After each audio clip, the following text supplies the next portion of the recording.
સમયની સાથે બદલાયા કોર્સ. નમસ્કાર, હું છું પીનલ. સ્વાગત છે આપનું કરંટ ટોપિકમાં. ભારત દેશની શિક્ષણ પદ્ધતિમાં જે પ્રકારે પરિવર્તન થયા, જે રીતે આપણે જોયું કે ઘણા સમયથી આપણા શિક્ષણ ઉપર ઘણા પ્રહારો થતા જોવા મળતા હતા, પણ હવે જે પ્રકારે શિક્ષણ પદ્ધતિ બદલાઈ, જે રીતે આપણે જોયું કે જે પણ બાળકોના કોર્સ હતા એ ચેન્જ થતા આપણને જોવા મળ્યા હતા, એટલે સ્કિલ ઉપર વધુ ભાર મૂકવામાં આવ્યો હતો. ને હવે એ જ રીતે જ્યારે વાત આપણે ઉચ્ચ શિક્ષણની કરીએ તો એમાં પણ કોર્સીસ હવે બદલાયેલા જોવા મળી રહ્યા છે. સમયની માંગની સાથે આ ક્યાંક ખૂબ જરૂરી છે, કારણ કે બહુ જ પહેલાંના જે કોર્સ આપણે ભણી રહ્યા છીએ અને જે પહેલાંનું એજ્યુકેશન છે, પહેલાંની જે પુસ્તકો છે, એ પ્રકારનું જે સતત આજની પેઢીને પણ ભણાવતા આવ્યા હતા, જેના કારણે જોબમાં લોકોને તકલીફ પડતી, જેના કારણે ક્યાંક સ્માર્ટનેસ ઓછી જોવા મળતી હતી, જેના કારણે ક્યાંક આજને સમયની માંગની સાથે ઘણા યંગસ્ટર્સ ચાલી નહોતા શકતા, રોજગારીનો અભાવ જોવા મળતો હતો. અને હવે આ બધું જ જોતા સમયની સાથે જે કોર્સીસ બદલાયા છે, સમયની માંગની સાથે અને એ માંગને ધ્યાનમાં રાખીને જે કોર્સોની શરૂઆત કરવામાં આવી છે, આજે એના વિશે આપણે વાત કરવાની છે. યુનિવર્સિટીઓ દ્વારા શરૂ કરાયેલા નવા કોર્સ કેવા છે, કઈ બાબતોને ધ્યાનમાં રાખીને તૈયાર કરવામાં આવ્યા છે. મેડિકલ, આર્ટ્સ, એગ્રીકલ્ચર, આ તમામ ક્ષેત્રોમાં સૌથી વધુ મહત્વની વાત એ છે કે બધા જ ક્ષેત્રોમાં એઆઈનો જે ઉપયોગ છે તે ખૂબ જ વધી ગયો છે. અને વી ઓલ નોઝ કે હવે એઆઈ તમને દરેક જગ્યા ઉપર જોવા મળશે. ડિગ્રી હોવા છતાં પણ જે વિદ્યાર્થીઓ જોબ રેડી સ્કિલ્સનો અભાવ જોવા મળતો હતો, એ હવે ક્યાંક આપણને ન જોવા મળે. જે પ્રકારના કોર્સીસ અત્યારે આપણને જોવા મળી રહ્યા છે, નવી ડિગ્રી પાછળ વિદ્યાર્થીઓનો મુખ્ય હેતુ જે છે સારો કરિયર ગ્રોથ અને પ્લેસમેન્ટ હશે. જે લોકો આ નવા કોર્સીસને ચૂઝ કરશે, શિક્ષણની નવી દિશા વિદ્યાર્થીઓને ગ્લોબલ લેવલે સ્પર્ધા માટે કેવી રીતે સક્ષમ બનાવશે. ગુજરાત અને ભારતીય યુનિવર્સિટી દ્વારા રોજગાર આધારિત કાર્યક્રમો, આ કોર્સીસ જે રજૂ કરાયા છે, કયા છે આ કોર્સીસ અને કઈ રીતે વિદ્યાર્થીઓના ઉજ્જવળ ભવિષ્ય માટે મહત્વપૂર્ણ સાબિત થઈ શકે છે, તેના વિશે વાત કરવા માટે મારી સાથે જોડાયા છે ડૉક્ટર મેહુલ દવે, જેઓ ડિરેક્ટર છે યુનિવર્સિટી આઈઆઈટી ગાંધીનગરના, doctor Kashyap Patel, assistant professor છે ગણપત યુનિવર્સિટીથી, આપણી સાથે જોડાયા છે. આ બંનેનું સ્વાગત છે. Welcome to the show. Doctor Mehul, સૌથી પહેલા યુનિવર્સિટીઓ દ્વારા જે નવા કોર્સ શરૂ કરવામાં આવ્યા છે, એ ખરેખર સમયની કેટલી માંગ હતી?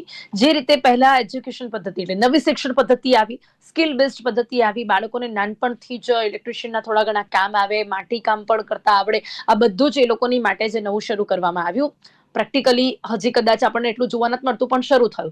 હવે એવી જ રીતે યુનિવર્સિટીઓ દ્વારા જે આ નવા કોર્સ શરૂ કરવામાં આવ્યા છે, એ ખરેખર કેટલા જરૂરી હતા?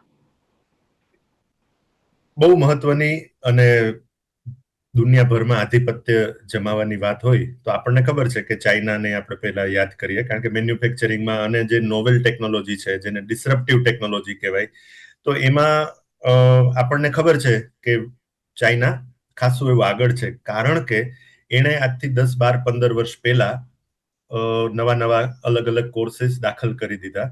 ઓસ્ટ્રેલિયાની એક સંસ્થા છે જેનું નામ છે ઓસ્ટ્રેલિયન સ્ટ્રેટેજિક પોલિસી ઇન્સ્ટિટ્યૂટ. એણે એવી ટેકનોલોજી આઈડેન્ટિફાઈ કરી છે કે જે આવનારા 50 વર્ષમાં ખૂબ અગત્યની છે, જેમાં nano technology, nano coating, smart material અથવા તો novel meta material, advance magnet, super conductor, આવી 3D પ્રિન્ટિંગ છે, એઆઈ ટેકનોલોજી હાર્ડવેર અથવા તો advance data analytics, machine learning, cyber security, high speed computer, electric battery અથવા તો super capacity, biofuel, vaccine technology, આ બધી ટેકનોલોજી છે એનું આપણા સામાન્ય પરિવારના લોકોએ તો ક્યારેક નામ પણ નથી સાંભળ્યું. એમ આઈ રાઈટ?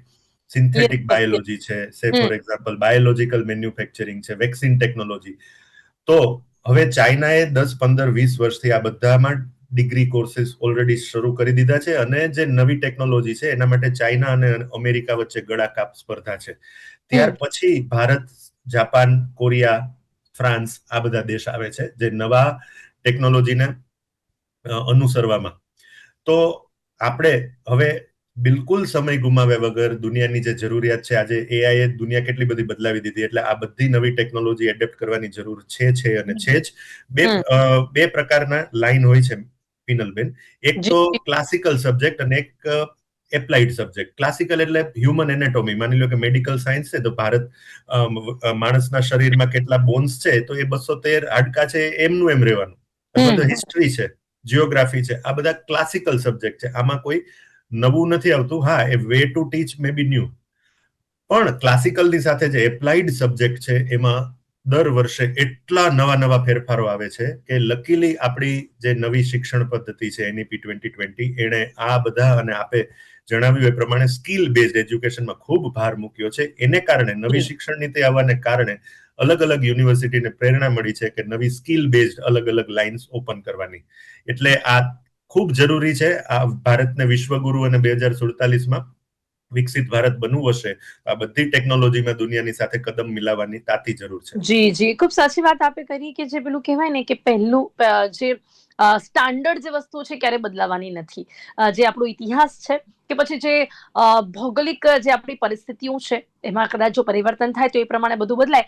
પણ જે કંઈ પણ પહેલાથી જે ભણાવવામાં આવ્યું છે એ સબ્જેક્ટ્સ અને એ જેને આપણે ઘણું ટ્રેડિશનલ કહી શકીએ છીએ, જે ટ્રેડિશનલ વાત છે, ટ્રેડિશનલ કોર્सेस છે, એમાં બદલાવ નથી. પણ સ્ટીલ આજની ડિમાન્ડની સાથે, એટલે કે અત્યારે જે કંઈ પણ નવું આવી ગયું છે એ બધાનું બેલેન્સ કરીને આ કોર્સ ક્યાં તૈયાર કરવામાં આવી રહ્યા છે, જે ખૂબ જરૂરી છે. ડોક્ટર કશ્યપ, હવે સૌથી મહત્વની વાત એ છે કે દરેક કોર્સમાં હવે ભલે એ ચાહે કોઈ પણ કોર્સ કેમ ના હોય, હું તો કહીશ કે સામાન્ય હિન્દી ગુજરાતી જેવા સબ્જેક્ટ્સની જ વાત કેમ ના હોય, બધામાં જ બધી જ રીતે એઆઈ હવે કેટલું ઇમ્પોર્ટન્ટ થઈ ગયું છે નાનપણથી જ મને લાગે છે. કારણ કે પહેલા આપણે ધીમે ધીમે જોયું કે બાળકોને સ્કૂલમાં C++ સુધીના કોર્सेस હવે એડ કરવામાં આવ્યા. હવે આપને લાગે છે કે આ બધી જ જગ્યાઓ ઉપર એક સ્ટાન્ડર્ડ પછી એઆઈ ખૂબ જ મહત્વપૂર્ણ છે. ત્યારે યુનિવર્સિટીઓ દ્વારા પણ સૌથી મહત્વની વાત એ ધ્યાનમાં રાખવામાં આવી છે કે આ નવા કોર્सेसમાં એઆઈ નો ઉપયોગ કરી શકાય. એઆઈ વિશે જે સ્ટુડન્ટ છે તમને સમજાવી શકાય, ભણાવી શકાય. ઓકે, સૌથી પહેલા તો ભારત સરકાર ખૂબ જ જાગૃત છે. સ્કૂલના વિદ્યાર્થીઓને પણ અત્યારે આર્ટિફિશિયલ ઇન્ટેલિજન્સી અને મશીન લર્નિંગના વિષયોનો સમાવેશ કરવામાં આવે છે. એ લોકોને વિવિધ કક્ષામાં પાયથોન પ્રોગ્રામિંગ પણ ભણાવવામાં આવે છે. તો સ્વાભાવિક છે કે અત્યારની યુનિવર્સિટીઓ પણ અપડેટેડ સિલેબસ ઓફર કરી રહી છે.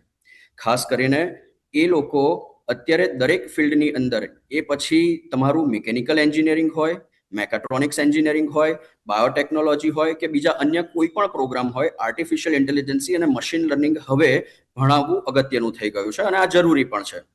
ગણપત યુનિવર્સિટી દ્વારા બીએસસી આઈટીના અને બીસીએના પણ કોર્સિસ આર્ટિફિશિયલ ઇન્ટેલિજન્સી અને મશીન લર્નિંગ અને ડેટા સાયન્સ સાથે ઓફર થઈ રહ્યા છે. આની સાથે સાથે બીટેકના પ્રોગ્રામ પણ artificial intelligence, machine learning, big data analytics સાથે ઓફર થઈ રહ્યા છે. આનું ખૂબ જ અગત્ય એટલા માટે છે કારણ કે અત્યારે સ્કૂલનો વિદ્યાર્થી હોય કે કોલેજનો વિદ્યાર્થી હોય, એ સેલ્ફ લર્નિંગ દ્વારા યુટ્યુબ જેવા કે પછી ઓનલાઈન ટીચિંગ પોર્ટલના માધ્યમથી અત્યારે ભણી રહ્યા છે. પણ કેટલી જરૂરિયાત છે અને શું સાચું છે એ તો એક શિક્ષક જ એને સાચી માહિતી આપી શકે એમ છે.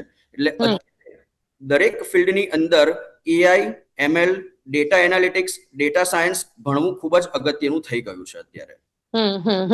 ડેટા સાયન્સ ની વાત કરીએ ને આપણે, તો એ આપણે ઘણા સમયથી જોઈ રહ્યા છે કે સમયની માંગ છે, ડિમાન્ડ છે. હવે એની માટે નવા કોર્सेसમાં શું અત્યારે જોવા મળી રહ્યું છે ડોક્ટર કશ્યપ? ઘણા એવા કોર્सेस અલગથી તો આપણે પહેલાથી જોઈ જ રહ્યા છે, પણ આજે નવા કોર્सेस છે એમાં ડેટા સાયન્સ માટે શું ખાસ છે? પહેલા માત્ર ને માત્ર પાયથોન અને એને સંલગ્ન પ્રોગ્રામિંગ લેંગ્વેજ ઉપર ફોકસ થતું હતું.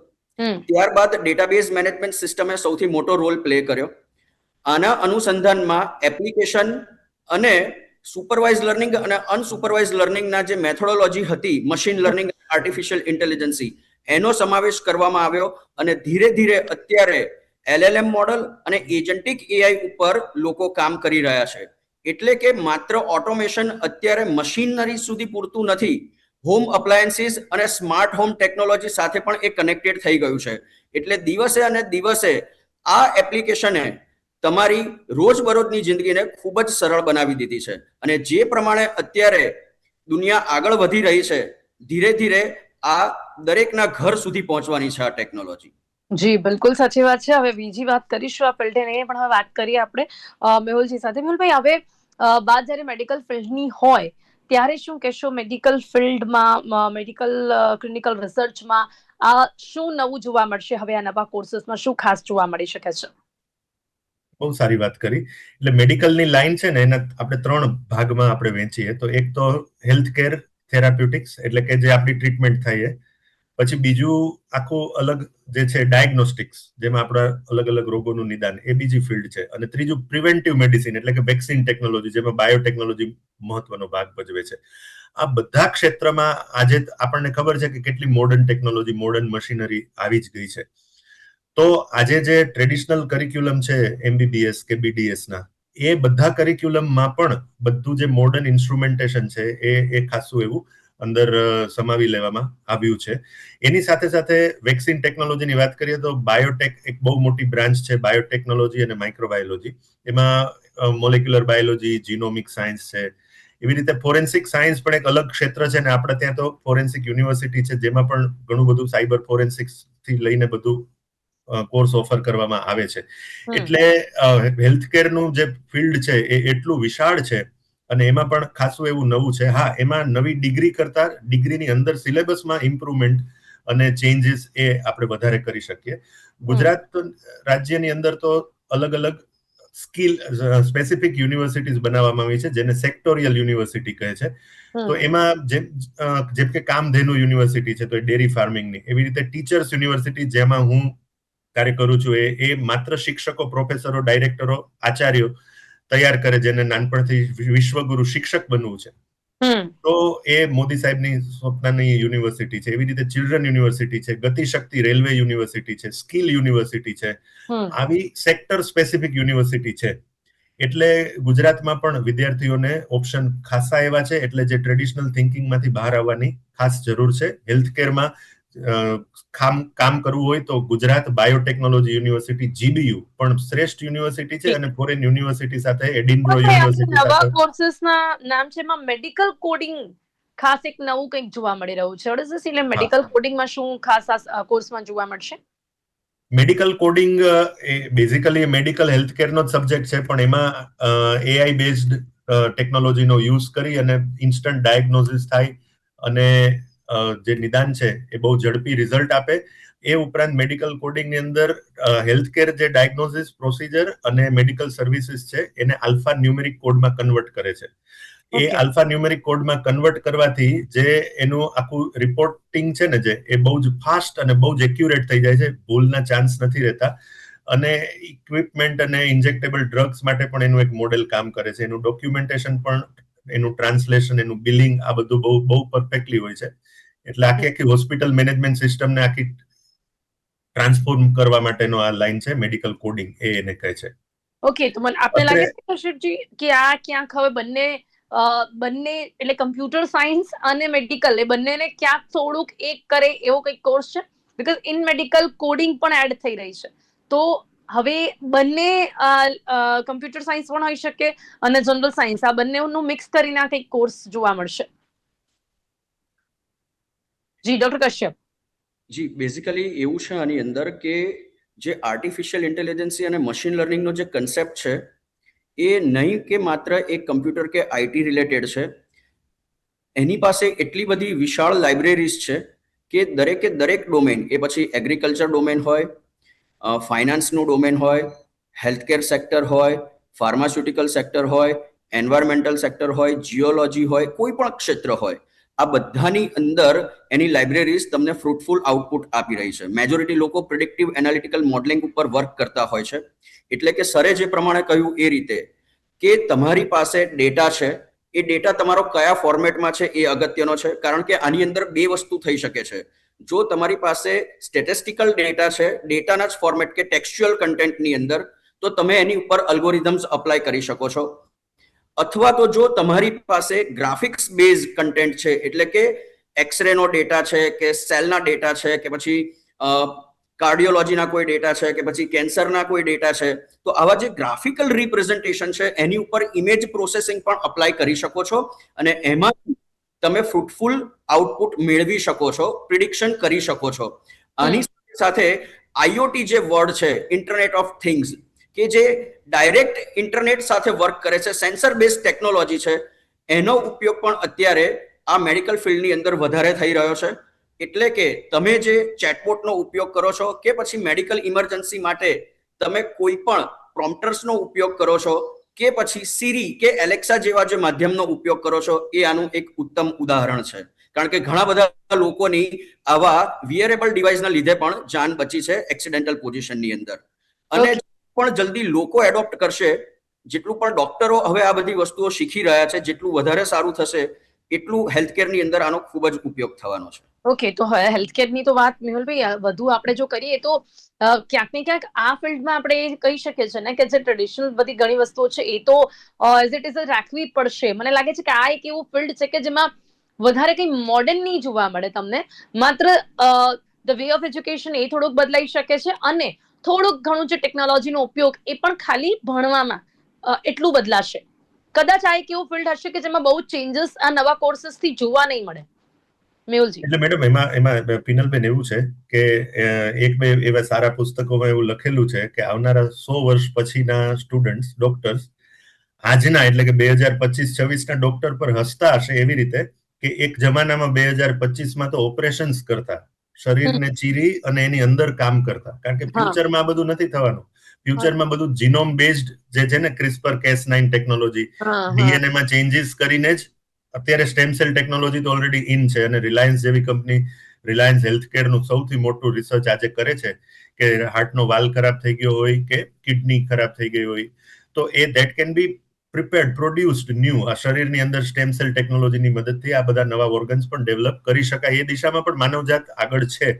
એટલે ભવિષ્યમાં આમાં પણ ફેરફાર આવવાનો છે અને બધું જીનોમ બેઝ આપણું જ, કારણ કે આપણા આખા શરીર, આપણી જીવનની બધી જે ડેટા છે તો ડીએનએમાં જ છે અને ડીએનએમાં ચેન્જીસ કરી અને હેલ્થકેરમાં રિવોલ્યુશન આવી જ રહ્યું છે અને આવવાનું જ છે. તો અહીંયા ક્યાંક આજે સુંદરતા અને સુખાકારી વિજ્ઞાન એવું પણ કંઈક જોવા મળી રહ્યું છે. એ શું હશે ખાસ? અને એની સાથે સાથે મને બીજું એક પણ પૂછવું છે કે જ્યારે આ નવા કોર્સની વાત ચાલી રહી છે, આ એક કોર્સ અને બીજું એ કે જેમ કે ચલો આઈઆઈટી ગાંધીનગરની જ વાત કરીએ તો કોર્સની શરૂઆત તો થઈ ગઈ, પણ હવે એની માટેનું ઇન્ફ્રાસ્ટ્રક્ચર, એની માટેની તૈયારીઓ, એની માટે એવી જ રીતે શીખવાડવા વાળા પ્રોફેસર્સ, આ બધા માટે પણ કેટલી તૈયારી છે?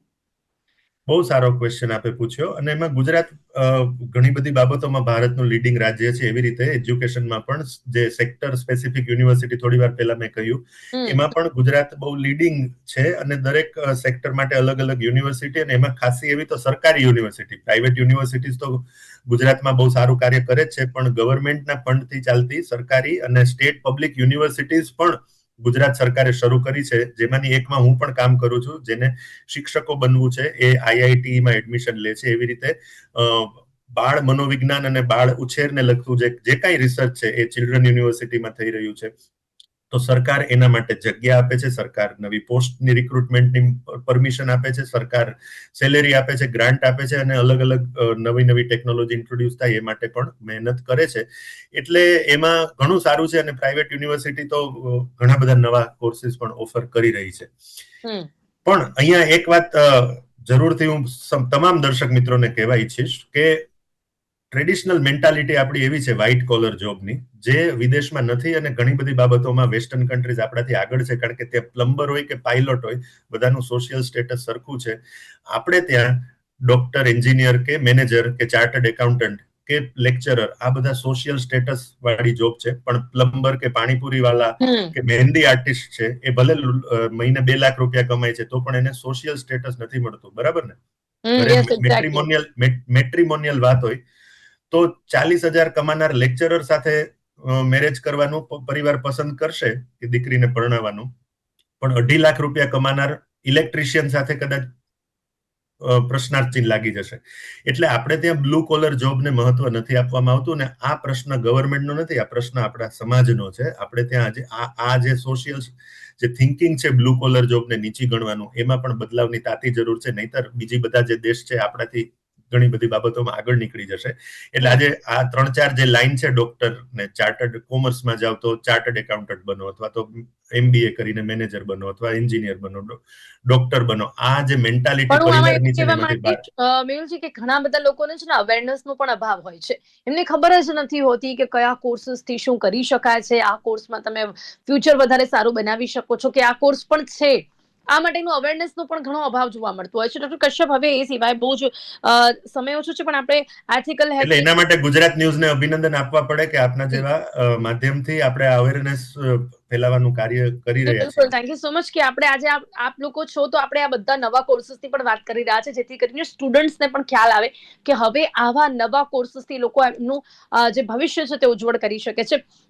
Doctor Kashyap, ethical hacking, cloud computing, mobile application development જેવા નવા કોર્સીસમાં શું ખાસ હશે? ઓકે, જ્યારે કોઈ પણ વિદ્યાર્થી પોતાનું એકેડેમિક સેશન જ્યારે ધોરણ 12 કે પછી ગ્રેજ્યુએશન પછી એ સ્ટાર્ટ કરતો હોય છે ને, ત્યારે સૌથી પહેલા એને એ ખબર હોવી જોઈએ કે એ જ્યારે ભણીને બહાર આવશે ત્યારે 2 વર્ષ કાં તો 5 વર્ષ એના પૂરા થયા હશે.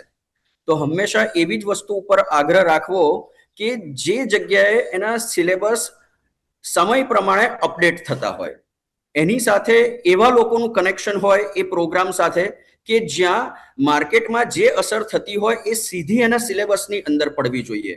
નહીં તો ઘણી બધી વખત એવું થતું હોય છે કે જ્યારે આઉટપુટ નો આન્સર લેવાનો જે ટાઈમ હોય છે, ઇન્ટરવ્યુ ક્લિયર કરવાનો ટાઈમ હોય છે, જોબ ઓપોર્ચ્યુનિટીનો ટાઈમ હોય છે કે સ્ટાર્ટઅપનો ટાઈમ હોય છે, ત્યારે કદાચ એ ટેકનોલોજીનો એ લોકો વધારે ઉપયોગ પણ નથી કરી શકતા હોતા. એટલા માટે જ્યારે પણ કોઈ પણ વિદ્યાર્થી આર્ટિફિશિયલ ઇન્ટેલિજન્સ, ક્લાઉડ ટેકનોલોજી કે સાયબર સિક્યુરિટી ભણતો હોય ત્યારે એને ખાસ ધ્યાન એ રાખવાનું છે કે ઇન્ડસ્ટ્રી ઓરિએન્ટેડ કરિક્યુલમ અને ઇન્ડસ્ટ્રી ઓરિએન્ટેડ સર્ટિફિકેશન્સ કયા કયા છે. શું એ સર્ટિફિકેશન્સની માહિતી એને અભ્યાસમાં આપવામાં આવશે? શું એ સર્ટિફિકેશનનો જે સિલેબસ છે શું એ એના ડિગ્રીની અંદર કવર કરવામાં આવશે? તો આ બધી વસ્તુઓ જો હશે તો વિદ્યાર્થીને સંઘર્ષ ઓછો કરવો પડશે. જેમ કે કોઈ પણ વિદ્યાર્થી સાયબર સિક્યુરિટી જોઈન કરે છે તો એને માત્ર સાયબર સિક્યુરિટી કે એથિકલ હેકિંગ કે SOC analyst, NOC analyst, VAPT management માત્ર આ સબ્જેક્ટ ઉપર જ ફોકસ નહીં, પણ જે પ્લેટફોર્મ એને આપવું જોઈએ, application development, database administration, web ડિઝાઇનિંગના ફંડામેન્ટલ, નેટવર્ક એન્જિનિયરિંગમાં સિસ્કો ટેકનોલોજી, લિનક્સ ટેકનોલોજી, ખાસ કરીને ક્લાઉડ એન્જિનિયરિંગના વિષયોની અંદર વર્ચ્યુઅલાઇઝેશન ટેકનોલોજી કે પછી AWS, Amazon web services, Google cloud platform, Microsoft Azure કે પછી IBM ના કોઈ ક્લાઉડ ટેકનોલોજી છે, આ બધી વસ્તુઓનું પણ જો બેઝિક એને પ્લેટફોર્મ પ્રોવાઈડ કરવામાં આવે તો એના માટે સરળ રહેશે. શરૂઆત હવે થઈ રહી છે તેવું કહી શકાય છે. સમય ઓછો છે પણ લાસ્ટમાં જે ખાસ મેકોટ્રોનિક જે શરૂ થવાનું છે કે જે મિકેનિકલ અને ઇલેક્ટ્રોનિક આ બંનેનું ભેગું કરીને એક કોર્સ બનાવવામાં આવ્યું છે, એ કેટલું ખાસ હશે યંગસ્ટર્સ માટે? ડોક્ટર મેહુલ. મેકાટ્રોનિક્સ કોર્સ એન્જિનિયરિંગમાં બહુ સારી ઓફર છે કે મિકેનિકલ એન્જિનિયરિંગ ને ઇલેક્ટ્રોનિક્સ સાથે કમ્બાઈન કરીને, પણ એના ઉપરાંત mechanical with EV, mechanical engineering with electric vehicle, VIT વેલોરમાં અને બીજી ઘણી બધી જગ્યાએ આ ઓફર થાય છે. એવી રીતે અહીંયા PDU યુનિવર્સિટી છે જે ત્યાં કમ્પ્યુટર સાયન્સમાં પાછું computer science with business system, CSBS, આ બધા TCS કંપનીએ ડિઝાઇન કરેલો આ સિલેબસ છે. આવા અને બીજા અનેક સાયબર સિક્યુરિટી, મશીન લર્નિંગના આવા કોર્सेस ઓફર થઈ જ રહ્યા છે અલગ અલગ એન્જિનિયરિંગ કોલેજીસમાં. કે આ જે ડિઝાઇન કરેલા સબ્જેક્ટ્સ છે એની માટે એ પ્રકારનું ઇન્ફ્રાસ્ટ્રક્ચર, એ પ્રકારના પ્રોફેસર, ટીચર્સ પણ મળે કે જે સ્ટુડન્ટ્સને ખરેખર સાચે દિશા પણ આપી શકે અને એક પ્રોપર ગાઈડન્સ પણ આપી શકે, જેથી હવે બીજા દેશોની સાથે આપણે પણ ક્યાંક આપણા દેશના જે યંગસ્ટર્સ છે એમને કોમ્પિટિશનમાં ઉતારી શકે એ પ્રકારે આ કોર્सेस ડિઝાઇન કરવામાં આવ્યા છે. સમય અહીંયા સમાપ્ત થાય છે. મેહુલ, ડોક્ટર કશ્યપ, આ બંને મારી સાથે ચર્ચામાં જોડાયા તે બદલ આપનો ખૂબ ખૂબ આભાર. Thank you so much. Thank you. તો સમયની માંગની સાથે બદલાયેલા આ કોર્सेस ખરેખર વિદ્યાર્થીઓ માટે કેટલા મહત્વપૂર્ણ સાબિત થશે, જેની માટેની હવે તૈયારીઓ શરૂ થઈ ગઈ છે. હવે આ કોર્सेस વિશે આજે આપણે વાત કરી છે, જેથી કરીને વિદ્યાર્થીઓ પણ પોતાની માટે આ પ્રકારના જે કોર્सेस છે જે તેમના ભવિષ્યને ઉજ્જવળ કરી શકે છે તેની પસંદગી કરી શકે. પછી નાણાકીય વેપાર, લેબ ટેકનિશિયન કાર્યક્રમો, ઔદ્યોગિક ઓટોમેશન, ઇલેક્ટ્રિક વાહન ટેકનોલોજી અને ટેકનિશિયન અભ્યાસક્રમો, ઘણું બધું નવું શરૂ કરવામાં આવ્યું છે કે જેથી કરીને હવે જે સ્ટુડન્ટ્સ છે એ લોકો જે ટ્રેડિશનલ કોર્सेस છે તેમાંથી બહાર આવીને કંઈક મોડર્ન પણ શીખીને આગળ વધશે. કરંટ ટોપિકમાં અત્યારે બસ આટલું જ. ફરીથી મળીશું નવા વિષયની સાથે. ત્યાં સુધી રજા આપશો. નમસ્કાર.